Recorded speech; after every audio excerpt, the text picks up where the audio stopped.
Hello everyone, welcome to my YouTube channel. इस video में हम हिमाचल प्रदेश में जो आउटसोर्स भर्ती कोर्ट केस है उसके बारे में हम बात करेंगे और उसकी रेफरेंस में हम जो नेशनल हेल्थ मिशन की 1450 वैकेंसी है उसके रिजल्ट के ऊपर भी हम बात करेंगे। तो वीडियो को एंड तक ज़रूर देखना।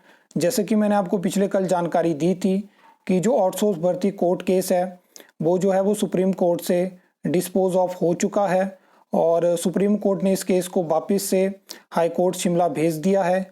इसकी जो अगली सुनवाई है वो हाई कोर्ट शिमला में होगी और इसमें जो 8 सप्ताह के भीतर इसको सुनने को कहा गया है।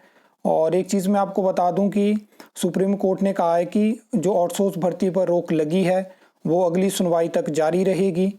तो यहाँ पे क्या है कि अभी आप देख रहे होंगे कि नेशनल हेल्थ मिशन की जो 1450 आउटसोर्स वैकेंसी है उसमें लगातार अलग अलग डिस्ट्रिक्ट की जानकारी आ रही है। कभी कुल्लू डिस्ट्रिक्ट में बताया जा रहा है कि रिज़ल्ट आ चुका है और ज्वाइनिंग हो चुकी है, फिर हमीरपुर डिस्ट्रिक्ट की बात हुई और आज बताया जा रहा है कि मंडी डिस्ट्रिक्ट में भी जो है वो ज्वाइनिंग हो रही है, लेकिन इसकी कोई जानकारी नहीं है, हमें कोई लिस्ट देखने को नहीं मिली। जबकि स्टार्टिंग में जब ऊना डिस्ट्रिक्ट की रिकमेंडेशंस आउट हुई थी जहाँ पे उन्होंने रिकमेंडेशन अपनी HPSC-DC भेजी थी और HPSC-DC की तरफ से रिकमेंडेशन जो था वो नेशनल हेल्थ मिशन को भेजी गई थी, तो वो चीज़ें मैंने आपके साथ शेयर करी थी।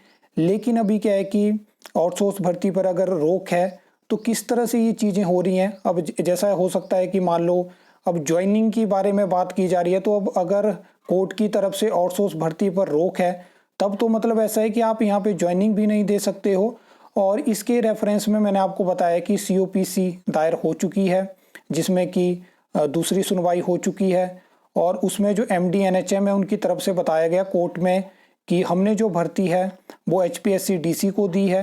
अब क्या होगा कि जो अगली सुनवाई है उसमें HPDC की तरफ से भी रिप्लाई वहाँ पे फाइल हो सकता है और अब देखते हैं कि वो क्या बताते हैं कोर्ट में, क्योंकि एक्चुअल में भर्ती उनके पास है, उन्होंने ही आगे कंपनीज के माध्यम से इस रिक्रूटमेंट को करवाया है। बाकी जो भी लोग हैं जो रिजल्ट का वेट कर रहे हैं, एक टाइम पे था जब मैं इस भर्ती का काफ़ी ज़्यादा विरोध कर रहा था कि नेशनल हेल्थ मिशन की भर्ती है और इसमें आपको पता है कि सेंट्रल गवर्नमेंट सैलरी देती है, रेशो रहती है 90:10 यहाँ पे। और मैं कह रहा था कि अगर काफ़ी समय से कॉन्ट्रैक्ट बेसिस पे जॉब यहाँ पे निकल रही है तो इस बार क्यों फैसला लिया गया कि आउटसोर्स बेसिस पे रिक्रूटमेंट होगी। तो उस टाइम पे बहुत सारे स्टूडेंट ने तो साथ दिया, लेकिन कुछ ऐसे भी थे जिनका कहना था कि अगर आउटसोर्स हो रही है तो होने दो। मैंने उनको पूरा सिस्टम भी समझाया कि कुछ इस तरह से इसमें सेंट्रल गवर्नमेंट सैलरी देती है, स्टेट गवर्नमेंट का तो बहुत कम रेशो है और अगर कॉन्ट्रैक्ट बेसिस पे अगर ये मतलब रिक्रूटमेंट करते हैं तो क्या दिक्कत है, बीच में कंपनीज को लाने का क्या मतलब बनता है। तो वो चीज़ें नहीं करी गई और आज आपको पता चलेगा कि किस तरह से यहाँ पे अब देखो किस तरह से ज्वाइनिंगें करवाई जा रही हैं, बहुत सारी चीज़ें हो रही हैं। मेरी कोशिश रहेगी मैं आपको सारी डिस्ट्रिक्ट की जानकारी दूंगा और इसके रिगार्डिंग मैंने ऑलरेडी HPSC-DC पे RTA भी लगाई है जिसमें वो रिप्लाई नहीं दे रहे हैं। और मैं बताना चाहता हूँ कि और भी लोग हैं जिन्होंने नर्सिस की भर्ती और ये जो नेशनल हेल्थ मिशन की भर्ती के लिए RTA लगाई है उसमें भी उनको HPSC-DC की तरफ से रिप्लाई दिया जाता है कि आपने जो जानकारी मांगी है वो बहुत ज़्यादा है, तो अगर आप इंस्पेक्शन चाहते हो डॉक्यूमेंट्स की तो आप वहाँ पे विजिट कर सकते हो। बाकी देखते हैं वहाँ से क्या हमें डिटेल मिल पाती है।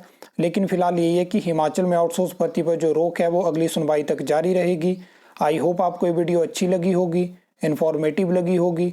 तो वीडियो को लाइक कमेंट शेयर कर सकते हो, चैनल को सब्सक्राइब कर सकते हो फर्दर न्यू अपडेट्स के लिए।